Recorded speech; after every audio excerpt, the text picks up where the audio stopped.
semuanya, ketemu lagi sama Bu Nila. Pada video kali ini kita akan membahas materi tentang kalor dan pemuaian. Seperti yang sudah kita bahas pada video sebelumnya, benda yang diberikan panas atau kalor maka suhunya akan naik.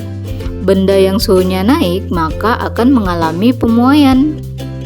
Jadi pada video kali ini kita akan membahas tentang apa sih itu pemuaian. Kemudian kita akan membahas tentang pemuaian pada saat padat, pemuaian pada saat cair, dan pemuaian pada saat gas. Yuk disimak baik-baik videonya. Pemuaian merupakan sebuah peristiwa memuai, di mana suatu benda ukurannya membesar, baik panjang, lebar, tinggi, luas, ataupun bertambah volumenya yang dipengaruhi oleh kalor atau panas. Secara alamiah, jika suatu benda dipanaskan, maka akan terjadi pemuaian. Sebaliknya, jika benda didinginkan atau suhu panas menurun, maka akan terjadi penyusutan. Yang pertama, kita bahas tentang pemuaian pada saat padat. Pemuaian pada saat padat terjadi ke segala arah, mulai dari pemuaian panjang, pemuaian luas, dan pemuaian volume. Serta saat padat akan terus bertambah ukurannya jika dia terkena panas atau suhunya semakin bertambah. Pemuaian pada saat padat yang pertama ada namanya pemuaian panjang. Pemuaian panjang adalah pemuaian yang terjadi pada satu bagian sisi pada benda. Misalnya pemuaian yang terjadi pada panjang suatu logam. Contohnya adalah pemuaian panjang pada besi rel kereta api. Oleh sebab itu, rel kereta api dipasang agak renggang atau bercela.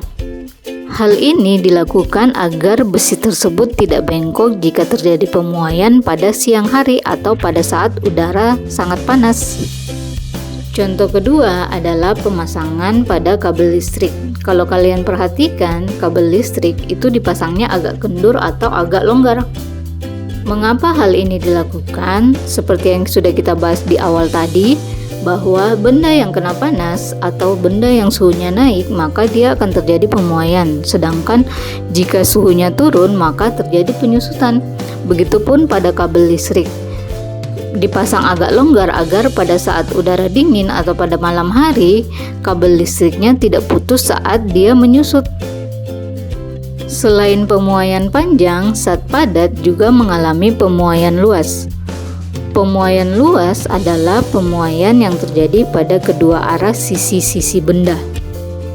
Contohnya pada pemasangan kaca jendela. Kalau kalian perhatikan, kaca jendela itu dipasangnya agak longgar atau agak berongga agar pada saat udara panas, saat kaca memuai, kaca tidak pecah. Contoh lain dari pemuaian luas saat padat, misalnya saat kamu menuangkan air panas ke dalam gelas kaca, tiba-tiba gelas kaca tersebut retak bahkan pecah. Retaknya gelas ini terjadi karena pemuaian yang tidak merata pada gelas tersebut. Sekarang kita bahas tentang pemuaian pada saat cair. Pemuaian pada saat cair umumnya terjadi dalam bentuk pemuaian ruang atau volume. Makin tinggi kenaikan suhu, makin besar penambahan volume zat cair. Contohnya adalah pembuatan termometer yang memanfaatkan sifat pemuaian zat cair di dalamnya. Zat cair tersebut yang ada dalam termometer, jika terkena suhu yang lebih tinggi, maka dia akan naik, yang menandakan suhunya naik. Pernahkah kalian melihat balon udara? Terus bagaimana sih cara membuat balon udara tersebut bisa terbang? Hal ini dapat terjadi karena adanya pemuaian saat gas.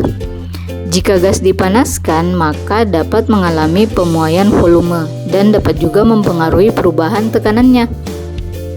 Contoh pemuaian pada gas adalah balon udara.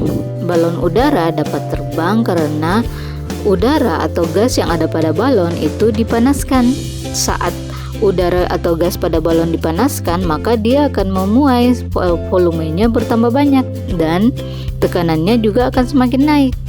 Karena tekanan udaranya semakin tinggi, makanya balon bisa terbang ke udara.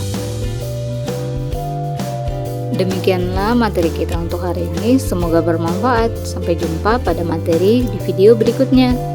Bye-bye.